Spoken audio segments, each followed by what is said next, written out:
Hi everybody, this is Jim Parks from the beautiful campus of Colorado Christian University in Lakewood, Colorado. And today we're going to be talking about some men's issues. What are roles men playing in America today? And I've invited two guys who really are aware of that and have been involved with men for many, many years. My friend here, Dr. Dave Wardell, worked at the University of Colorado as a social psychologist, and he worked in, you did something else up there. Sports psychologist, too. Sports psychologist as well. He is, in fact, the co-founder of Promise Keepers with Coach Mac.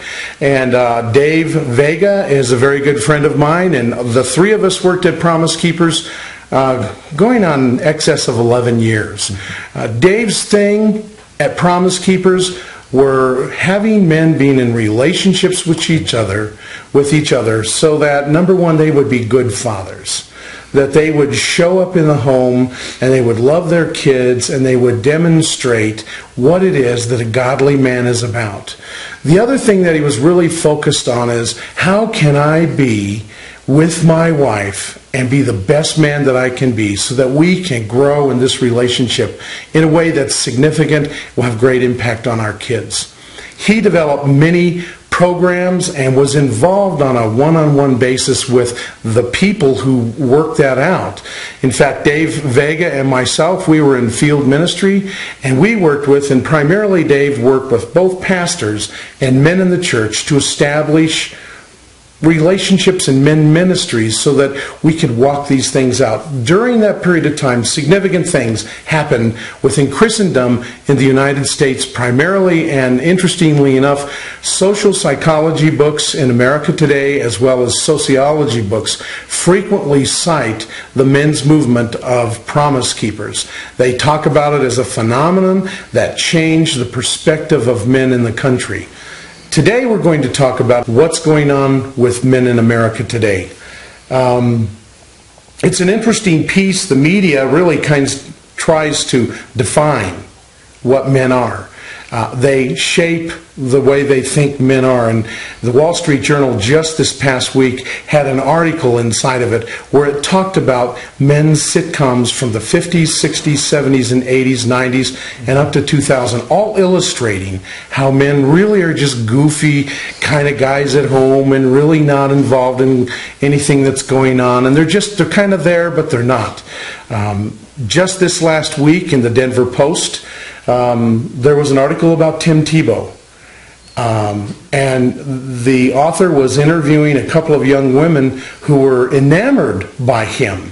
And one particular woman in her early 20s said, I'm not a particularly religious person, but I find in Tim Tebow those attributes that I'm looking for in a man, a guy who's moral, a guy who stays at home, a guy who not only says he believes and thinks this way, but I can physically see in the newspapers that he's walking that walk. So there is a yearning in women to find a guy who is a balanced person and taking his place in relationships. Our first question, and we're going to look at this both from a secular perspective and as well as a Christian perspective. So as the guys begin to answer the question, they'll make those distinctions. But our first question is kind of involved, but we'll work through it. Are men walking out their life according to some plan, code, moral path? If so, how's that working out for the guy? How's it working out for the family? How's it working out in their career? Well, I know on my part, I've seen many men who are dissatisfied with their lives, but because they're involved in the church or they're going to church, they want to make an impression on their wives and their kids. They've basically put themselves second and third and said, do as I do, but their heart's not in it. They go and they go to church and they go to men's services if they have any, and they participate, but they're like lumps on a log. Mm-hmm. Because you ask them about, well, what did you get out of it? What was it that drove you there? And more times than not, it's my wife. My wife drove me there. Or in the back of my mind, I'm thinking, I've got to do this for my kids. And when I ask them very pointedly, and what about you? They take this attitude of, well, I'm doing it for them. I'm not doing it for me. And so they're not getting anything out of it. Okay. They're not working to get any kind of satisfaction or any kind of what am I shooting for in their own lives.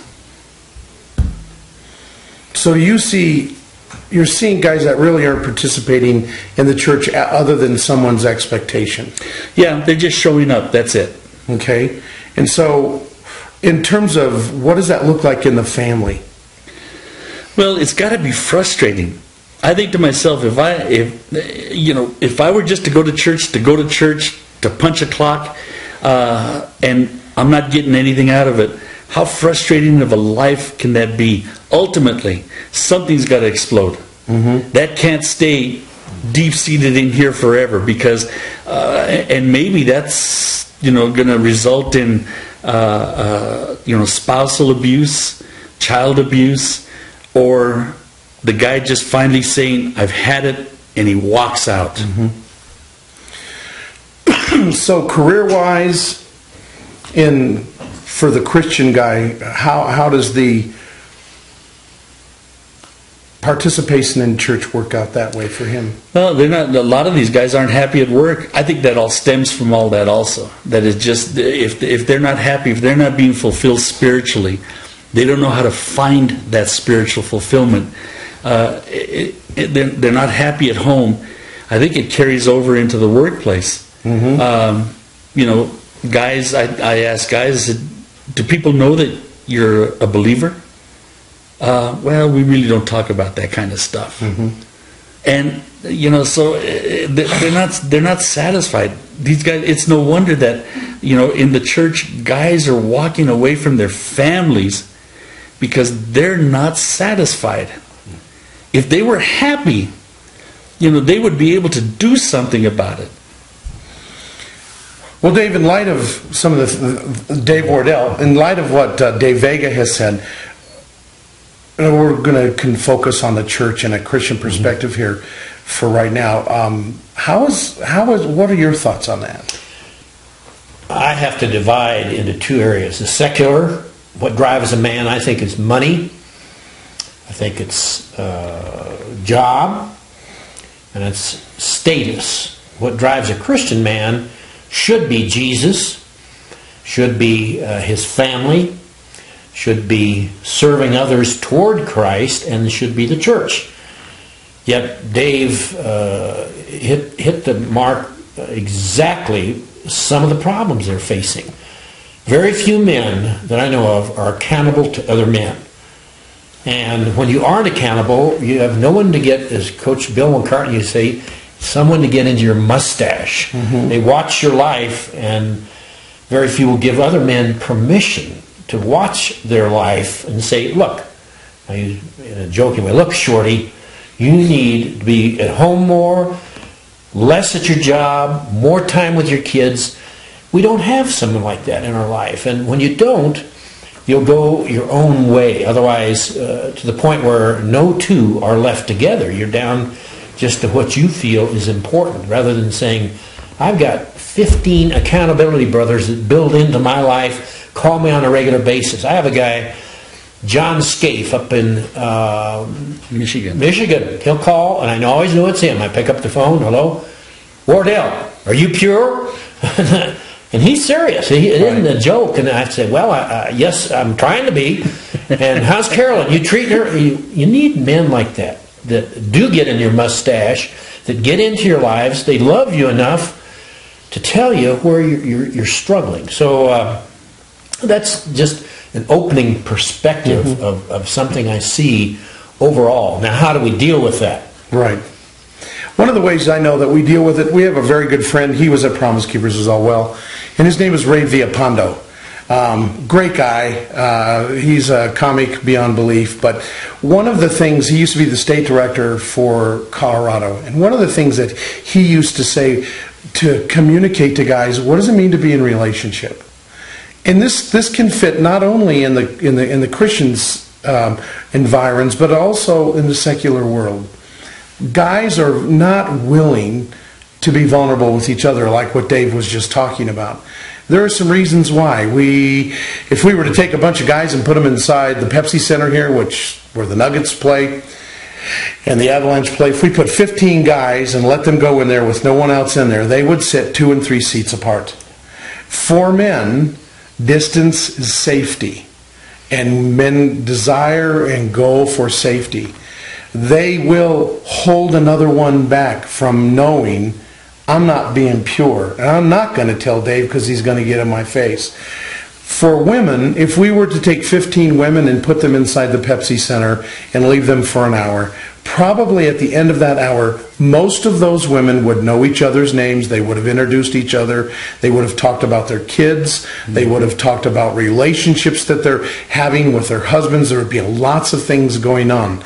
And the word that Ray likes to use for guys to understand this is we have to be intimate. And he will go, into me see. If I will let Dave Vega and Dave Wardell see into me the crap that I'm dealing with in my life, and then I say, I'll reject the issue of distance as safety, and at this point and say, I can share with these guys, and I'm going to give them permission to do just exactly what Wardell said, get in my mustache, hold me accountable. I know John Scaife, and he does do this with Dave. He's a very serious person. That works out well within a Christian environment and a church where men are being encouraged to be men and they have strong relationships. How does that look in the secular world? Gosh.